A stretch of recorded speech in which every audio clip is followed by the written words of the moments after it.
আলিয়া মাদ্রাসায় ওরা এটা হচ্ছে একটা ষড়যন্ত্র, এটা হচ্ছে একটা ষড়যন্ত্র। আলিয়া মাদ্রাসা আরো আগে থেকে কোন স্থগিত করে রাখছে। আলিয়া মাদ্রাসার প্রতিপক্ষ তো এটা মানেই না, তাইলে ওরা কোন মানে কোন যুক্তিতে আলিয়া মাদ্রাসা করবে? এটা হচ্ছে আমাদের বিডিয়াতে ভুক্তভোগী ভোগানের জন্য। আমরা আমাদের ন্যায্য অধিকার না পাওয়া পর্যন্ত আমরা এখান থেকে যাবো না। আগুন জ্বালানো কি ঠিক হয়েছে কিনা? আগুন জ্বালা এটা স্টুডেন্টের জন্য। আমি একজন স্টুডেন্ট, তো আমার মাঠটা আমি দখল করতে চাইবো, আমি অন্যজনের দিব না। এটা আমিও জানি, আপনিও জানেন। তাইলে আমরা তো বাংলাদেশের সরকারি মাঠ অনেক আছে, তাইলে এই যে মাদ্রাসা মাঠে আমরা কেন যাবো? আমাদের জজকোর্ট নাই, আমাদের কত, আমাদের তো কেরানীগঞ্জে কোর্ট হওয়ার কথা ছিল, সেখানে না দিয়ে এখানে দিল কেন? এটা হলো ওদের একটা চক্রান্ত, ষড়যন্ত্র, যাতে আমরা মাদ্রাসার যে পোলাপান আছে আমরা লাগাবো। এটা সমস্ত এই যে যারা পলিটিক্যাল সাথে জড়িত আছে, এটা সমস্ত ওদের একটা চক্রান্ত। এই সরকার আসার পর থেকে আমরা বিভিন্ন জেলায় জেলায় মানববন্ধন করেছি, অনেক কিছু করে সরকারের নজরে আসার চেষ্টা করেছি, কিন্তু সরকার আমাদের দিকে কোনো নজরই দেয় নাই। বাধ্য হয়ে আমরা ঢাকায় আসছি, সরকার যেন আমাদের এই দাবিগুলো মেনে নেয় এবং এর একটা সুরাহা করে এবং আমাদের জেলবন্দি যারা আছে তাদেরকে যেন স্বেচ্ছায় মুক্তি দেয়। বারবারে জজ মানে দেখবে বসবে, কিন্তু এরপরে বসে না।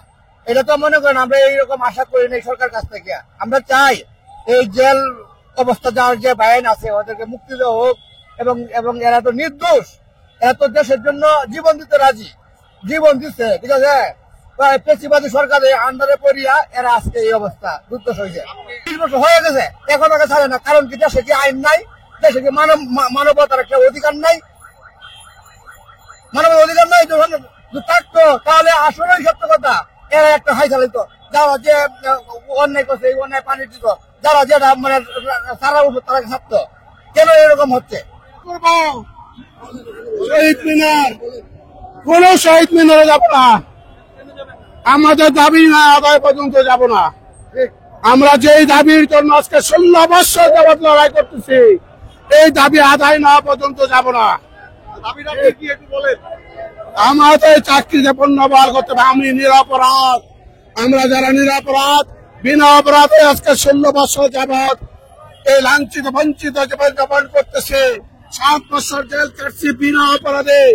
আমাদের এই অপরাধ যে সাজা, এটাকে প্রকোপ করতে হবে, আমাদের চাকরিতে পুনরায় বহাল করতে হবে। তারপর আমি বিডিআর তালবানা সরকার আজকে কোর্টে দেখছিল, একবার 28 তারিখ, একবার 7 তারিখ, একবার 9 তারিখ, আবার আজকে কোর্ট। কালে তাল বাহানা কোর্টই বলে হইতো না। আমার নাম নায়ক রতন, বিডিআর। আমি 38 ব্যাচ। ঘটনার সময় আমার চাকরি পেয়েছিল 6 মাস। আমি পিলখানায় একটা সংযুক্ত 2 মাসের জন্য আসি। আমার ইউনিট ছিল রাজশাহী সেক্টর 37 ব্যাটালিয়ন। আমি 79776 সৈনিক নাম্বার, সংযুক্ত 13 রাইফেলস ব্যাটালিয়ন। ঘটনা বিষয়ে আমি কিছুই জানি না ভাই। আমাকে অযথা অন্যায় ভাবে আমার 3 বছর জেল দেয়। জেল কাটার পরে আমরা আমাদের দাবির জন্য এখানে আসছি যে বিডিআর গুলো জেলে আছে, জেলবন্দি যে বিডিআর গুলো অবিলম্বে যেন তাদের মুক্তি দেওয়া হয় আর আমাদের চাকরিতে পুনর্বহাল করা হয়। আর স্বাধীন তদন্ত কমিটির মাধ্যমে, কমিশনের মাধ্যমে যেন এই খুনিদের মানে বের করা হয়, এটা আমাদের দাবি। আগুন লেগে দিচ্ছে, প্রত্যেকটা বিডিআর নিয়ে সবাই তামসা শুরু করে দিচ্ছে ভাই।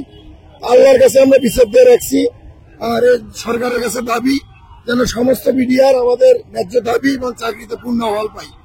কে আগুন লাগাইছে এটা আমরা জানতেছি না। আর আমাদের এখানে কোনো দাবি ছিল না। এখানে যদি কোর্ট করে, এখানে আমাদের কোনো সমস্যা ছিল না। কোর্ট সরকার যেখানে খুশি করতে পারে, ঠিক আছে। আমাদের দাবি শুধুমাত্র আমাদের চাকরি ফেরত দিতে হবে। আমাদের কোনো দোষ ছিল না।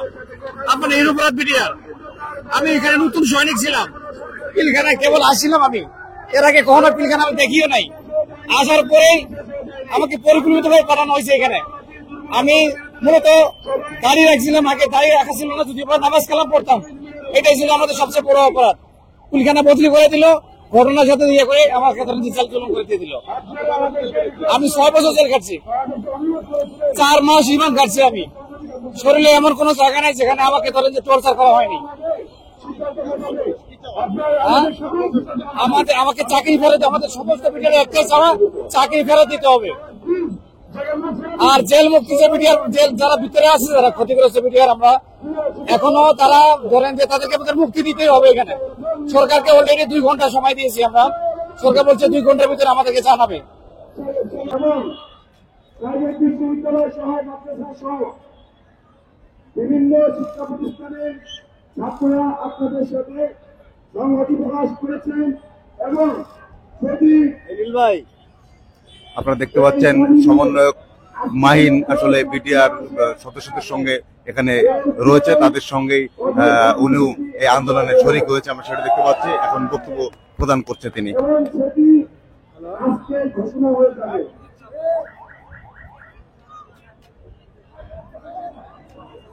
এইখানে আপনারা যারা বিডিআর এবং বিডিআর পরিবারের সদস্য আছেন,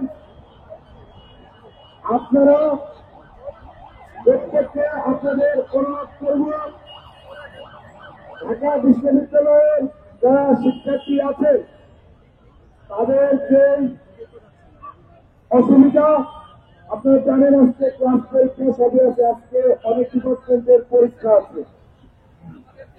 তো তাদের আমরা এমন করে সিদ্ধান্ত যেন না নেন যেন তাদের সেন্টিমেন্টে দিয়ে আঘাত করে। আমার যে চাকরি ছিল 23 বছর। হ্যাঁ, আমি 6 বছর জেল কাটছি। আমার কোনো অপরাধ ছিল না, আমি ঢাকা ছিলাম না, আমি ছিলাম খাগড়াছড়ি। দর্শক, আমরা দেখতে পাচ্ছি শাহবাগ থেকে এই বিডিআর সদস্যরা এখন শহীদ মিনারের দিকে যাচ্ছে। তো এখান থেকে আসলে তারা এই শাহবাগের চত্বরটা ছেড়ে দিচ্ছে, ছেড়ে দিয়ে তারা শহীদ মিনারের উদ্দেশ্যে রওনা দিয়েছে। তো তারা এই অবস্থান কর্মসূচি তারা পালন করবেই। এখন ছিল শাহবাগে, তারা এখন শহীদ মিনারের উদ্দেশ্যে রওনা দিয়েছে। তো আসলে আপনারা দেখতে পাচ্ছেন সমন্বয়ক যারা রয়েছে তারা আসলে মাইকিং অ্যানাউন্স করছে যে সকলকে শহীদ মিনারের দিকে যাওয়ার জন্য। এখানে যারা বিটিআর সদস্যরা আসলে রোড আটকে রেখেছিল বা ব্লক করে রেখেছিল তাদেরকে বলছে রোডটা ছেড়ে দিয়ে আপনারা শহীদ মিনারের দিকে যান। এখন আসলে তারা এখন শহীদ মিনারের দিকেই যাচ্ছে।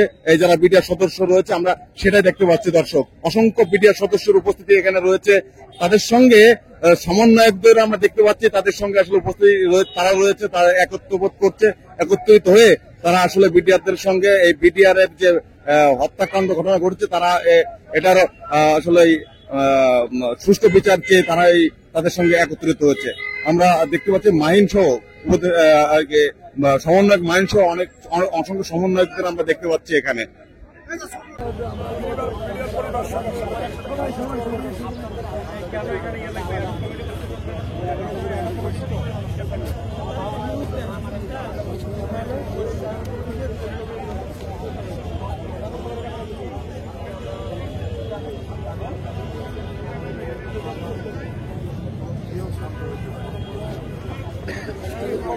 দর্শক, আপনারা দেখতে পাচ্ছেন সমন্বয়ক মাহিন সহ অসংখ্য সমন্বয়করা এই বিটিআরদের সঙ্গে একত্রিত হয়ে তারা এই জাতীয় শহীদ মিনারে অবস্থান করছে।